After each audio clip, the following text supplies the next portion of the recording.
Kare-kare guys, tara magluto tayo. Una muna nating gawin ay magpakulo ng tubig. Pakuluan ang tuwalya ng mga 3 minuto at pagkatapos ay hanguin.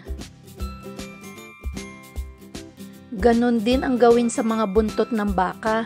Pakuluan ng mga 3 hanggang 5 minuto at pagkatapos ay hanguin din.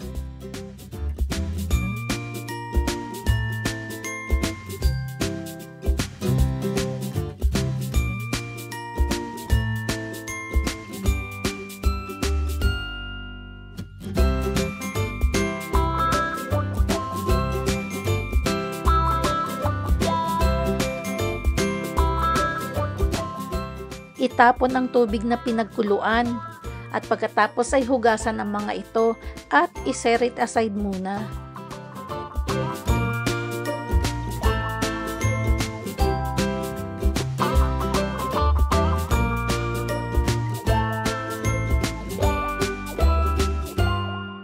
At igisa ito sa bawang, sibuyas at luya, laurel at lagyan na din ng pampalasa gaya ng ginisa flavor mix.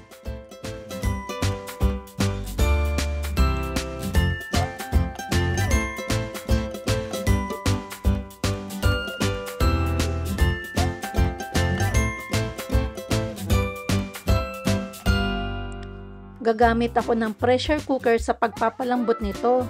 I-pressure cook ko ito sa loob ng 50 minutos.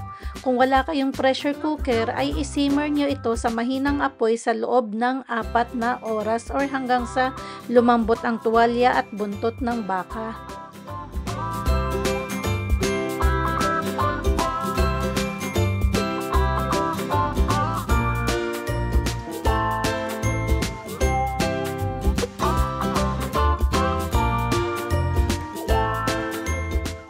Habang hinihintay ko lumambot ay ipirito ko muna ang talong at i-blanch ang long beans at petchay at i-set it aside ko muna.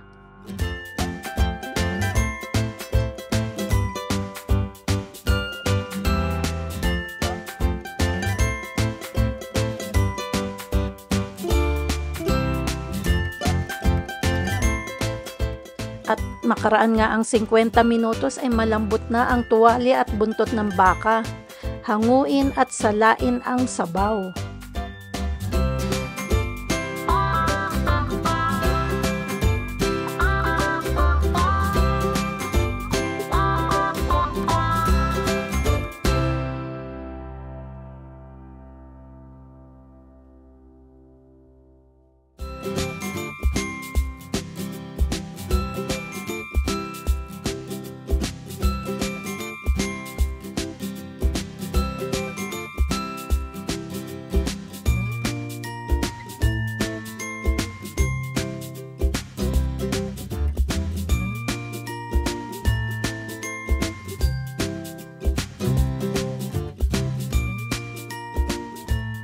Sa ganito karaming sabaw ay gagamitan ko lang ito ng isang pakete ng kare-kare mix at isang maliit na bote ng Skippy Chunky Peanut Butter. Naubos ko ang isang buong botelya ng peanut butter dito guys.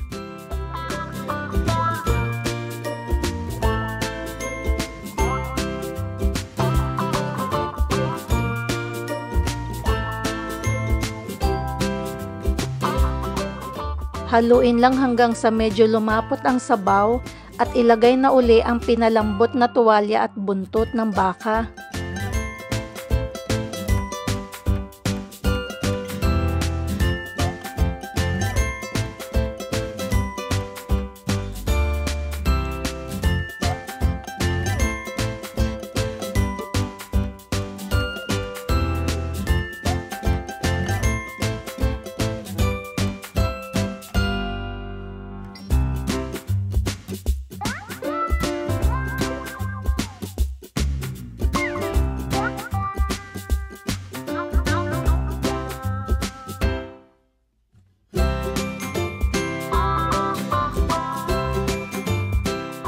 Malambot na ito pero isisimmer ko pa din ito sa peanut sauce ng mga 10 minutes para manuot lang yung lasa ng sauce sa tuwalya at buntot ng baka.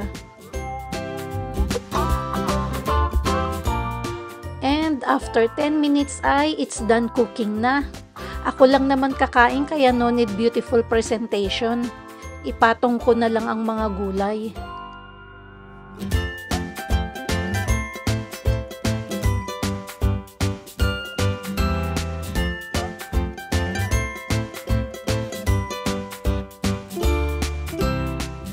And there you have it, guys.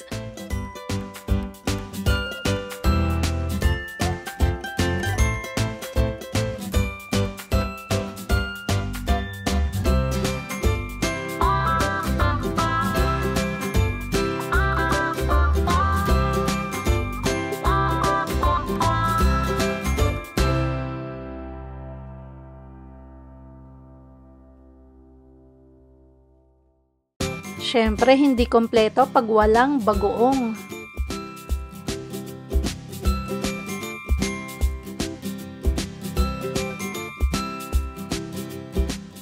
Tara, let's eat guys! Unang subo for you!